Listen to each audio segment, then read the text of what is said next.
সম্মানিত প্রবাসীরা, যখন প্রবাসীদের অধিকার নিয়ে কথা বলি, প্রবাসীদের সমস্যা নিয়ে কথা বলি, তখন আপনারা থাকেন রং ঢঙ্গে। আপনারা বাস্তবতার সম্মুখীন হতে পারেন না এবং আপনারা বুঝতেছেন না। যখন বাংলাদেশে আসবেন, যখন দেশে আসবেন, শেষ জীবনে যখন কষ্ট পাবেন, তখন আফসোস করবেন যে সরকার আপনাদের জন্য কি করলো।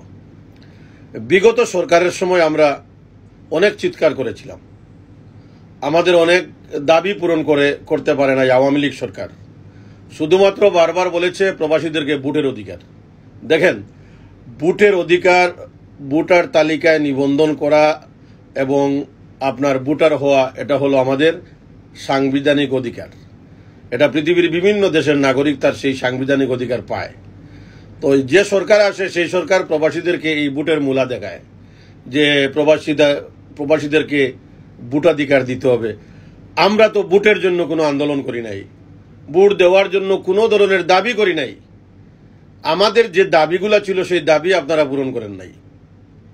মনে করেছিলাম এই সরকার প্রবাসী বান্ধব একটা সরকার। এই সরকারকে ক্ষমতায় আনতে গিয়ে প্রায় দীর্ঘ 1 মাস প্রবাসীরা নির্ঘুম রাত কাটিয়েছে। মিডল ইস্টের প্রবাসীরা জীবন বাজি রেখে বিভিন্ন ভিডিও শেয়ার করেছে, আওয়ামী লীগ সরকারের বিরোধিতা করেছে। এখন সেই প্রবাসীরা আওয়ামী লীগের নেতাকর্মীর কাছে লজ্জা পায়। সেই প্রবাসীদেরকে আওয়ামী লীগ আপনার বিদ্রুপ করে লাল বিপ্লবী বলে। এটা হলো কি জন্য? যে প্রবাসীদের কোনো দাবি এই সরকার পূরণ করতে পারে নাই, প্রবাসীদের নিয়ে কোনো মেগা প্রজেক্ট করতে পারে নাই।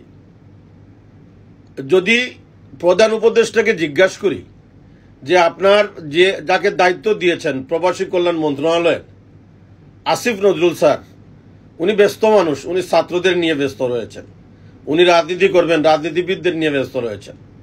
এয়ারপোর্টে একটা কফি শপ খুলে দেওয়ার পর আর প্রবাসীদের জন্য কিছুই করেন নাই।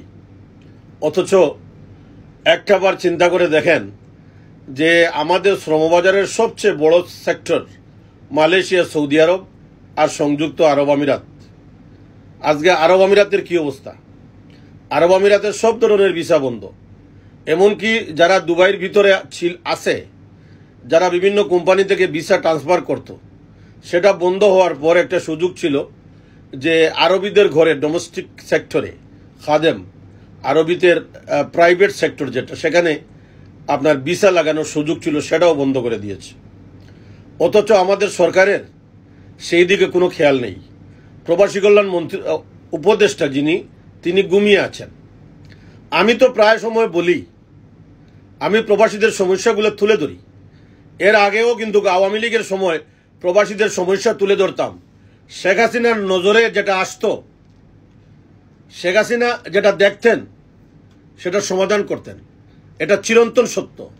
যদি এই কথা বলার জন্য আপনারা আমাকে দালাল বলেন, দূষর বলেন, আমি জানি প্রবাসীদের জন্য আমি কত কিছু আদায় করেছি।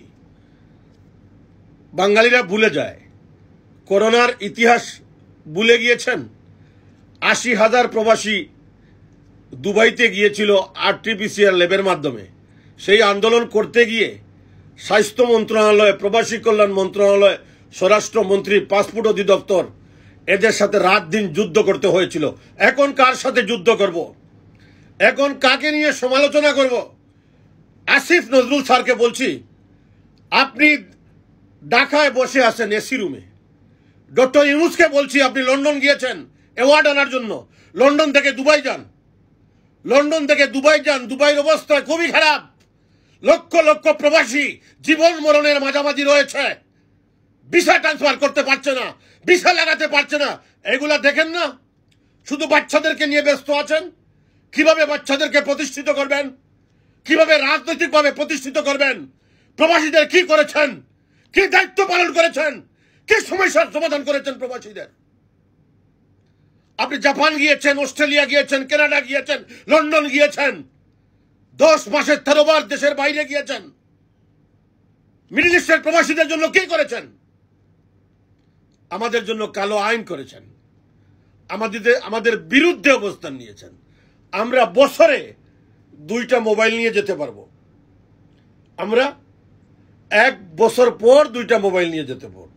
অথচ বাংলাদেশ ব্যাংকের গভর্নর তার মেয়ের নামে দুবাইতে রাজকীয় বাড়ি কিনে, ফ্ল্যাট কিনে লুটপাট করবেন। আমরা লুটপাট করবেন আপনারা আমাদের রক্তের ফুটা দিয়ে। আমরা ডলার দেই, আমরা রেমিটেন্স দেই, আপনারা বিলাসিতা করেন, আপনারা ফুটানি করেন, আপনারা সায়েন্সের মতো থাকেন। এই দিন বেশি দিন চলবে না। আমাদের সমস্যার সমাধান করুন, নির্বাচনের আগে ফয়সালা করুন প্রবাসীদের জন্য কি করেছেন। আমরা জানতে চাই ডক্টর ইউনূস স্যার, আমরা জানতে চাই মিডল ইস্টের প্রবাসীরা জানতে চাই এই 10 মাসে প্রবাসীদের কি সমস্যার সমাধান করেছেন। মাত্র 3টা দাবি করেছিলাম, সেই দাবি পূরণ করেন নাই। প্রবাসীরা মারা গেলে লাশ পাঠানোর জন্য ভিক্ষা করতে হয়, সেটা আপনি শুনেন নাই। তাই বলেছিলাম প্রবাসীরা মারা গেলে প্রবাসীদের লাশ যেন সরকার বহন করে। বলেছিলাম প্রবাসী মারা গেলে প্রবাসীর ক্ষতিগ্রস্ত পরিবারকে 8 লক্ষ টাকার অনুদানের ব্যবস্থা করেন। বলেছিলাম শেষ জীবনে মিডল ইস্টের প্রবাসীদের জন্য সম্মানী ভাতা, মুক্তিযোদ্ধাদের মতো সম্মানী ভাতার ব্যবস্থা করেন। 600 কোটি টাকার হসপিটাল দখল করে আছে যারা যারা একটা সরকারি হাসপাতালকে হোটেল বানিয়েছে, এগুলা আপনাদের ভালো লাগে। 10 বছরেও তাদের পঙ্গুত্ব শেষ হয় না। এইভাবে বাংলাদেশের বিভিন্ন সেক্টর দখল করেছেন। এই সরকার পরিবর্তন হয় নাই 6-7 জনকে রাজা বানানোর জন্য। এই সরকার পরিবর্তন হয় নাই বাচ্চাদের রাজনৈতিকভাবে প্রতিষ্ঠিত করার জন্য। এই সরকার পরিবর্তন হয় নাই প্রবাসীদেরকে হয়রানি করার জন্য। প্রবাসীদের সমস্যার সমাধান করুন, প্রবাসীদের সমস্যার সমাধান করুন। না হয় আপনি ক্ষমতা ছাড়ার পরে পৃথিবীর যেখানে যাবেন, যে দেশেই যাবেন, সেই দেশের প্রবাসীরা আপনাকে ক্ষমা করবে না।